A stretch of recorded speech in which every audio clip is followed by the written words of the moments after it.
নিয়ামতপুরে দুজন হত্যার ঘটনায় ফাঁসি চেয়ে বিক্ষোভ মিছিল। মোহাম্মদ রুহুল আমিন শেখের তথ্য চিত্রে বিস্তারিত।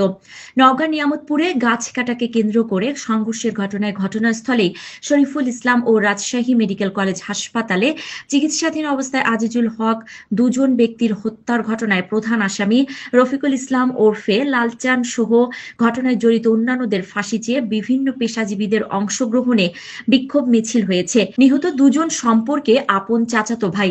আজ শুক্রবার 11 এপ্রিল 12টার দিকে বিক্ষোভ মিছিলটি উপজেলা সদরের তিন মাথা মোড় হতে থানার গেটে এসে লালচান সহ সকল আসামিদের সর্বোচ্চ শাস্তি ফাঁসির দাবিতে বিভিন্ন ধরনের স্লোগান দেন বিক্ষোভকারীরা।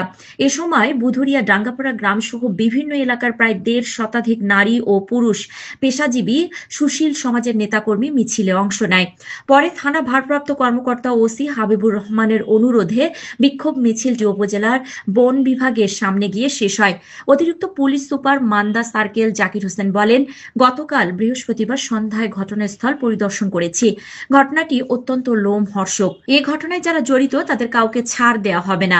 আইনের আওতায় এনে এদের বিচার হবে। নিয়ামতপুর থানার ভারপ্রাপ্ত কর্মকর্তা ওসি হাবিবুর রহমান বলেন, এ ঘটনায় আজ সকালে 61 জনের নাম উল্লেখ করে এবং 10-15 জনকে অজ্ঞাতনামা করে একটি হত্যা মামলা হয়েছে।